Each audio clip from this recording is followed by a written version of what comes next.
नमस्कार. Final revision निपुण Bharat mission अर्थात टेट 2025 साठी खूप महत्वाचे. ठीक आहे, बघूया निपुण भारत मिशन मध्ये नेमकं काय आहे. 27 मेच्या फर्स्ट रिप्लायवर एक 2 ते 3 प्रश्न येतील. तुमचा वेळ न घेता फास्ट मध्ये आपण रिव्हिजन या ठिकाणी करूया. ठीक आहे, बघा या ठिकाणी राष्ट्रीय शैक्षणिक धोरण, शिक्षण हक्क कायदा, निपुण भारत मिशन, तर याच्यात निपुण भारत मिशन घेणार आहोत. ठीक आहे, बघा पहिला क्वेश्चन तुमच्यासोबत आहे. निपुण भारत मिशनची सुरुवात कोणत्या वर्षी झाली? चॅनल नवीन असताना एकदा सबस्क्राईब पटकन दिशी करून द्या. कधी झाली निपुण भारतची सुरुवात? तर फास्ट 2021 या दिवशी निपुण भारतची काय झालेली आहे?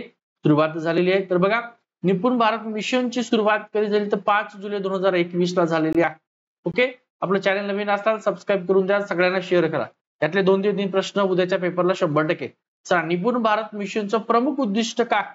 तर मूलभूत साक्षरता आणि अंकगणितीय प्रावीण्य हे याचं मूलभूत उद्दिष्ट आहे. पुढचा क्वेश्चन बघा, 2026-27 पर्यंत इयत्ता 3री पर्यंतच्या सर्व विद्यार्थ्यांना मूलभूत साक्षरता आणि गणिती कौशल्य प्राप्त करून देणं याचं महत्वाचं उद्दिष्ट होतं. पुढचा प्रश्न, ठीक आहे, बघा निपुण या शब्दाचा पूर्ण अर्थ काय? मराठी इंग्रजी दोन्ही आपण घेऊया. तर national initiative for proficiency and reading with understanding and numeration ही निपुण या शब्दाची पूर्ण अर्थ लक्षात असू द्या. ठीक आहे, चला पुढचा प्रश्न, निपुण भारत मिशन अंतर्गत कोणत्या इयत्तेपर्यंत मूलभूत साक्षरता आणि अंकगणितीय कौशल्य प्राप्त करणं हे उद्दिष्ट आहे? तर कोणत्या इयत्तेपर्यंत? इयत्ता 3री या इयत्तेपर्यंत. पुढचा प्रश्न घेऊया. ओके, चल बघा पुढचा प्रश्न. चला पुढचा प्रश्न, निपुण भारत मिशनच्या अंतर्गत कोणत्या इयत्तेपर्यंत मूलभूत साक्षरता आणि अंकगणितीय कौशल्य प्राप्त करणं उद्दिष्ट आहे? 3री इयत्तेपर्यंत, 1ली ते 3री पर्यंत. पुढचा मिशन, निपुण भारत मिशन कोणत्या धोरणाचा भाग आहे? राष्ट्रीय आरोग्य धोरण, शिक्षण हक्क कायदा, राष्ट्रीय शैक्षणिक धोरण 2020 आणि समावेशक शिक्षण योजना. तर बघा राष्ट्रीय शैक्षणिक धोरण 2020 चा त्या धोरणाचा एक भाग आहे. त्याच्या निपुण भारत मिशन कोणत्या धोरणाचा भाग आहे? जे आपण आता पाहिले राष्ट्रीय शैक्षणिक धोरण 2020 चा तो भाग आहे. निपुण भारत मिशनची अंमलबजावणी कोणत्या मंत्रालयाच्या मार्फत केली जाते? तर आता शिक्षणाविषयी म्हणजे शिक्षण मंत्रालय त्याची अंमलबजावणी करतं. ओके, चलो.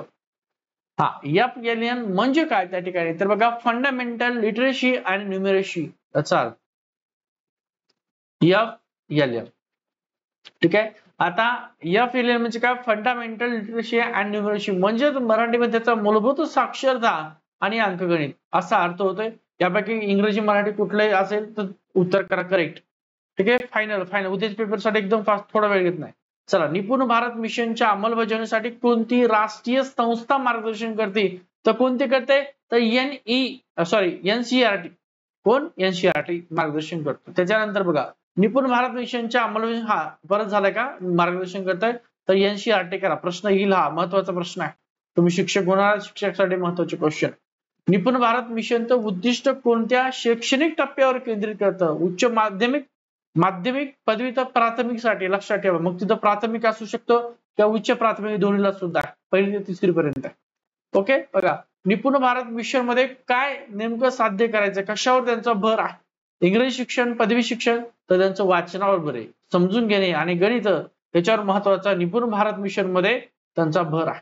निपुण या शब्दाचा अर्थ काय? आता मराठी व्याकरण तुम्हाला क्वेश्चन विचारू शकतो आणि याच्यावर सुद्धा. तर काय निपुण म्हणजे कौशल्य, कुशल, कौशल्य.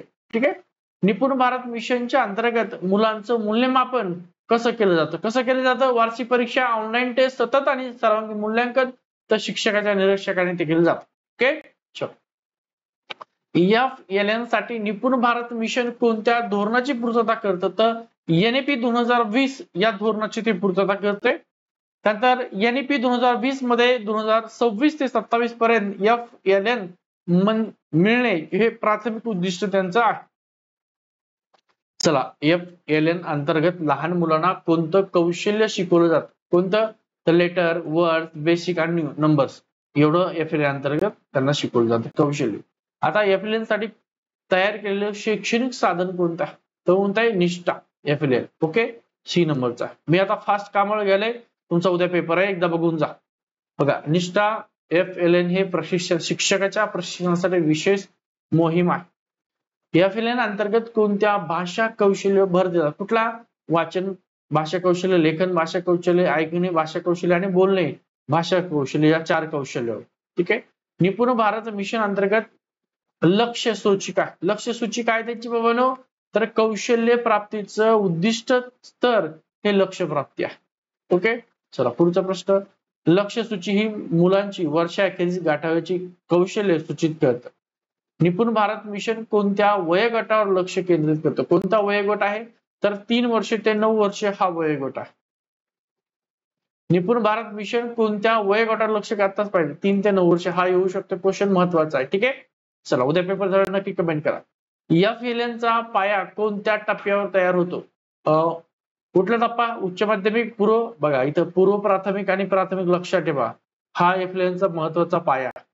ठीक आहे. बालवर्ग ती इयत्ता 3री हा कालखंड FLNचा पाया म्हणला जातो. म्हणजे प्राथमिक आणि त्यासोबत तुमचं पूर्व प्राथमिक आणि प्राथमिक. निपुण भारत मिशन अंतर्गत प्रशिक्षण दिलं जातं. कुणाला रे बाबांनो? विद्यार्थ्यांना, पालकांना, पोलिसांना, तर कोणाला? शिक्षकांना प्रशिक्षण दिलं जातं. निपुण भारत मिशनचं टॅगलाईन कोणती आहे? आता महत्वाचा क्वेश्चन हा पण स्टार्ट आहे. कुठली टॅगलाईन आहे? शिक्षण सर्वांसाठी का? वाचन गणितासाठी निपुणता आहे का? प्रत्येक मूल निपुण आहे का? एक पाऊल उज्ज्वल भविष्याकडे. प्रत्येक मूल निपुण हे निपुण भारत मिशनचं टॅगलाईन आहे. आता मराठी, इंग्रजी, हिंदी आणि मराठी दोन्ही भाषेत बघूया. बघा, हर बच्चा पढे और समझे हिंदीमध्ये जर आलं तर, आणि मराठीत आलं तर प्रत्येक मूल निपुण ही संकल्पना महत्वाची आहे. ठीक आहे. चला हे महत्वाचे खूप इम्पॉर्टंट क्वेश्चन घेतले. यातले साधारणतः 2 ते 3 प्रश्न तुम्हाला येऊन जातील. एकदा फास्टली तुम्ही रिव्हिजन करून घ्या. हा व्हिडिओ आवडला असेल तर नक्की, ज्यांचे पेपर आहेत टेटचे सगळ्यांना हा व्हिडिओ शेअर करून द्या. ठीक आहे. चला थांबतोय. तुमचे काही प्रश्न असतील तर कमेंट करा. कशावर लेक्चर घ्यायचं ते सुद्धा सांगा. आपण फास्टली त्यावर सुद्धा एकदा लेक्चर घ्या. आपला टेलिग्रामचा ग्रुप, व्हॉट्सअप ग्रुप सगळ्यांनी जॉईन करून घ्या.